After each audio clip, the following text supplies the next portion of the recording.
Hi guys, this is the 10A Part 2 notes, and we're on example 1.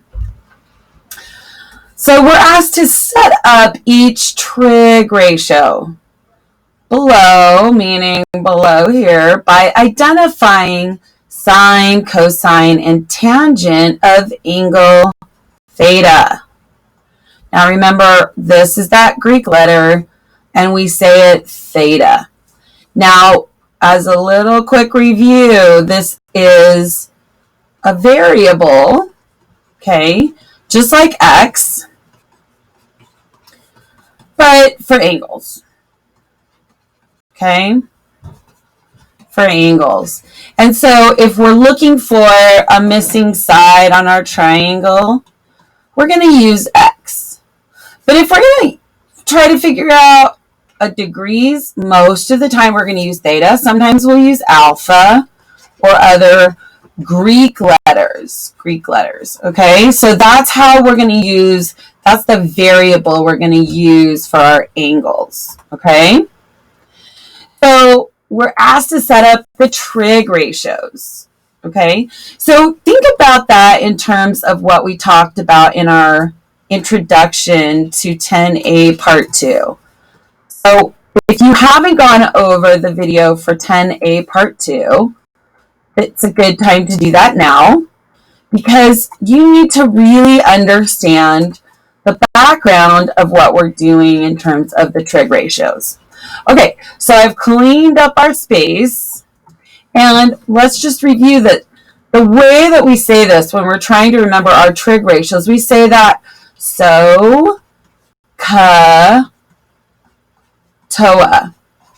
SOHCAHTOA. And I like to write it like this because this reminds me that the sine of theta equals opposite over hypotenuse.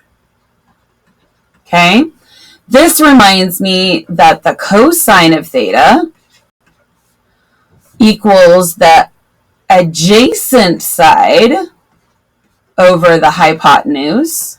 Okay, and then this last part, TOA, reminds me that the tan of theta equals the opposite over the adjacent. Okay, and that's why we have this little SOHCAHTOA to help you remember these, and we call those the trig ratios or the trig identities. Okay, now one more thing, sine, cosine, and tangent. We are going to write sine, cosine, and tangent. All right? We don't spell those all the way out. So when you see these as the trig identities, you're always just going to see it like sine like this or cosine. Okay? So when it asks you to give those trig ratios, what's the first thing that you're going to want to do? Well, the first thing that we're going to want to do is we're going to want to label our sides, okay?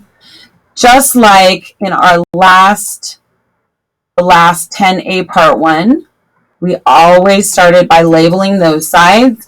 That ends up being really important here as well. We want to label those sides.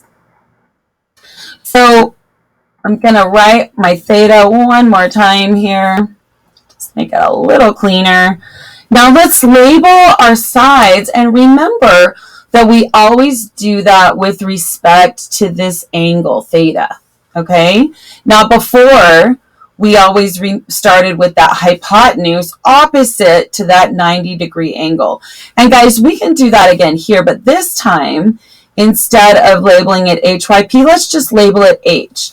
And the reason is because our reminder for our trig identities is written just with that first capital letter.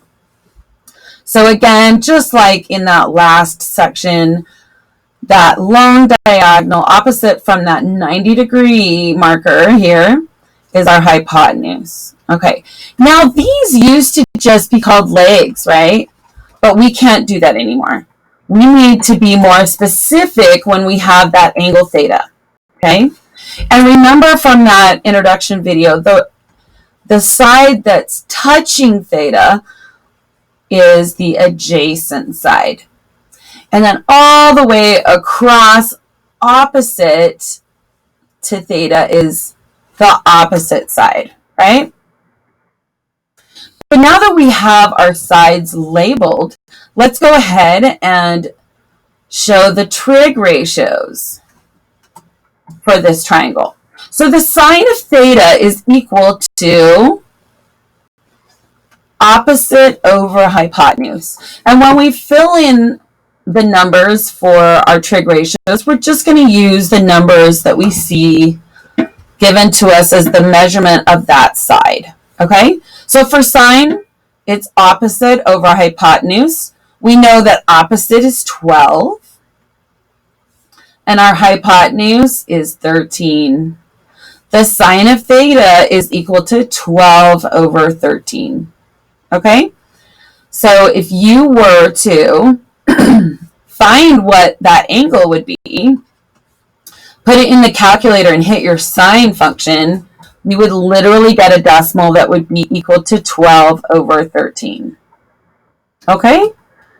All right, let's look at cosine of theta. Well, cosine of theta is adjacent over hypotenuse. So the adjacent side measures 9. The hypotenuse measures 13. So the cosine of theta, 9 over 13. And guys, just leave them as fractions like this. If you can simplify them, fine. If not, just go ahead and leave them as fractions instead of decimals. All right, now let's go ahead and find tan of theta.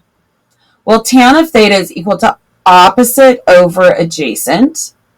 So opposite of theta is this side, which is 12. Adjacent of theta is 9. And this one we can reduce. That is going to be equal to 4 over 3. Okay? So that is how you are going to set up each trig ratio. You're using that SOHCAHTOA. All right, thanks for watching, guys.